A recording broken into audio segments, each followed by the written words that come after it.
The war had ended 14 months ago. Nobody had told the jungle. Sergeant Mara Ellison moved through the undergrowth of Valkara with the careful deliberateness of someone who had learned, at cost, that silence was survival. Her unit, a 5-person recon team tasked with mapping the post-conflict zone on the outer colony world of Drav 9, followed at her back. Behind them, the skeletal remains of a Kethran settlement jutted from the earth like broken teeth. The Kethran were the enemy. Or they had been. Now they were just dead. Command, this is Ellison. Sector 7 is clear. Moving to the ridge. Static. Then, copy, Ellison. Watch your 6.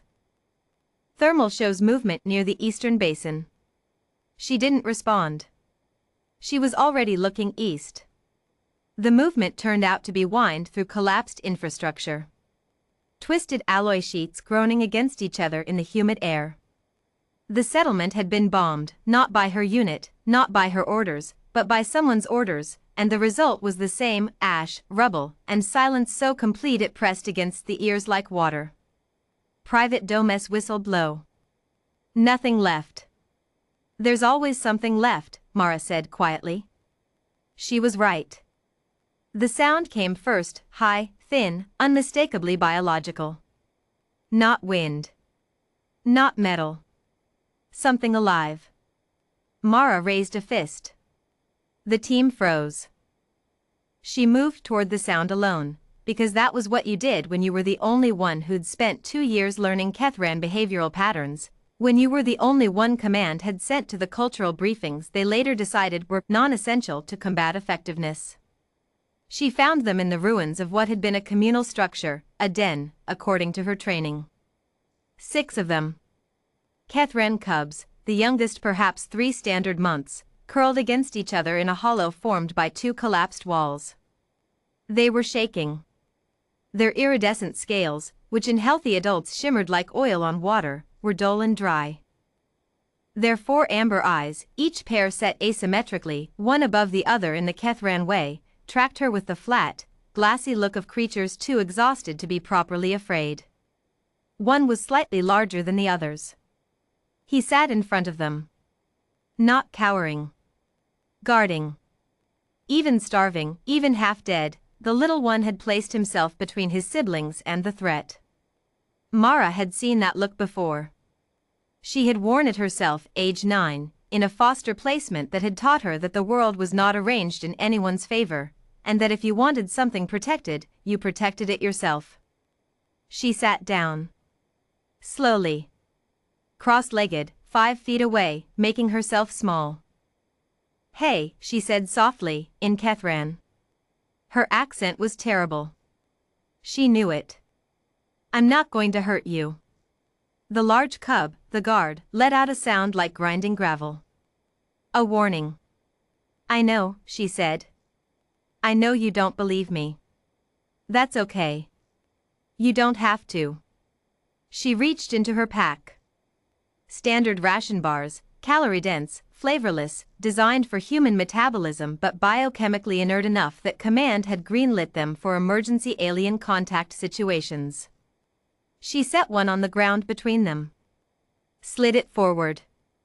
Moved her hand back slowly.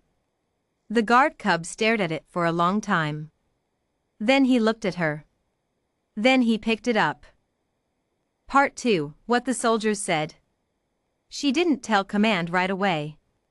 She told them after 3 days, when it became clear that the cubs were following her unit's camp and she couldn't exactly hide 6 juvenile Kethran from a thermal scan. The response was immediate and, to Mara's ear, deeply predictable. Ellison, you are to maintain distance from all Kethran biological entities. Protocol 7 is explicit. Protocol 7 applies to combatants and unvetted contacts. These are children, Colonel. The youngest one is barely weaned. They are enemy nationals? The war ended 14 months ago, sir. They're orphans. Silence on the line. Then, carefully, what is their condition? Improving. I've been supplementing their nutrition. The large one, I've been calling him Kale, is showing recovery indicators. He started vocalizing again. The others follow his lead. Another silence. Longer. How attached are they? They sleep under my cot, sir. The sound the colonel made was not, strictly speaking, a regulation military response. The rest of her unit had questions too. Domes mostly expressed his through pointed looks and muttering. Corporal Yi, who had lost a brother in the Battle of Kethran Orbital, sat with Mara one night by the camp's edge and watched the cubs pile on top of each other in the dirt.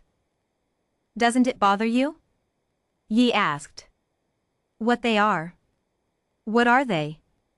Mara asked. Yi was quiet for a moment. Their people killed a lot of ours. Their people are dead, Mara said.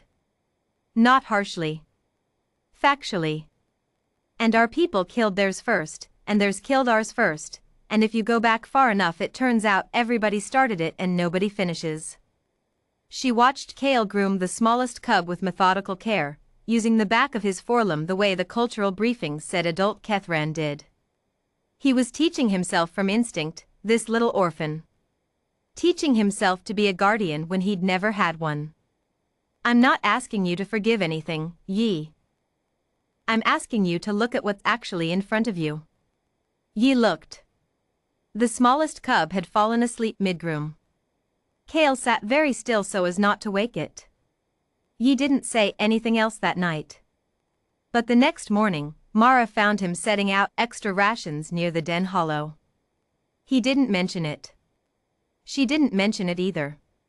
Part 3, The Question. The extraction team arrived on the 42nd day. Lieutenant or, younger than Mara, newly minted, very certain of the regulations, stood at the camp perimeter and stared at the 6 Kethran cubs arrayed around Sergeant Ellison like a living shadow. They didn't cower. They didn't flee. They watched the newcomers with amber eyes and stayed exactly where they were.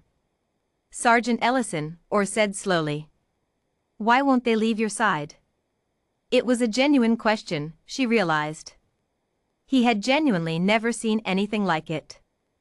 This young soldier who had been trained in enemy identification and threat neutralization, who had received approximately 0 hours of xenocultural briefing, was looking at 6 orphaned children who had chosen, against every survival instinct that should have told them to fear the species that had destroyed their home, to stay. Mara looked at Kale. He looked back at her. His scales had recovered their sheen. He had grown, not much, but visibly.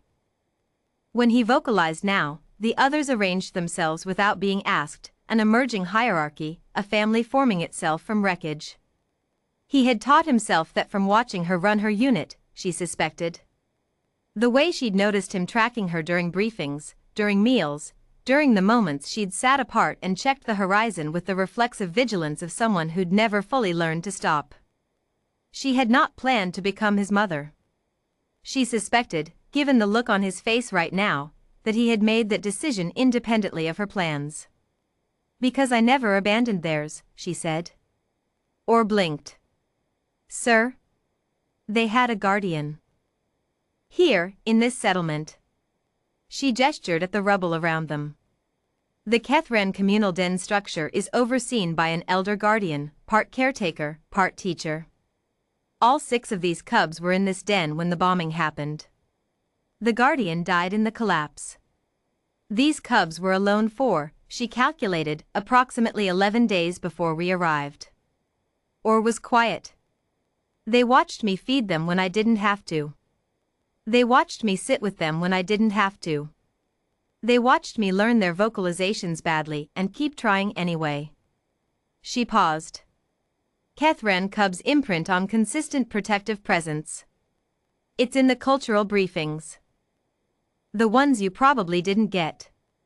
She didn't say this with accusation. Just with weariness. They're not staying because of pity or because they're tame. They're staying because I showed up, and I kept showing up, and in their experience, that's what a guardian does. Kale made a sound then, low, complex, multitonal. The other cubs echoed it in descending order of size, like an acknowledgement, a chorus. Mara answered in her terrible accent, and Kale's scales flashed once, brilliant and brief, the Kethran equivalent of a smile. Epilogue. After the official report classified the Cubs as recovered non-combatant dependents pending interstellar relocation.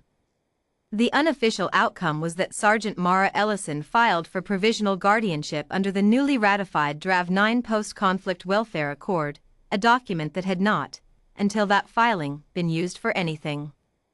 Kale Vera, she gave him the surname, a human custom he seemed to find confusing, and then, gradually, proud, grew to adulthood in the outer colony station where Mara was eventually posted.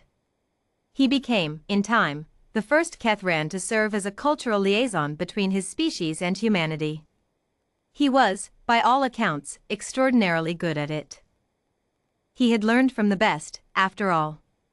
She had never been much for speeches, but at his appointment ceremony, when someone asked him what had made him believe humans were worth trusting, he was quiet for a long moment.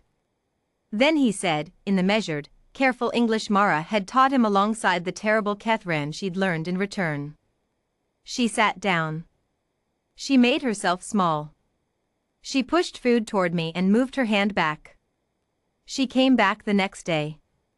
And the next. That is all trust has ever been. I did not learn it from a treaty. I learned it from a sergeant who had nothing to gain and stayed anyway. Mara Ellison, seated in the back row because she was always more comfortable in the back row, said nothing. But her scales, she didn't have scales, of course, but Kale always said he could tell anyway, flashed bright.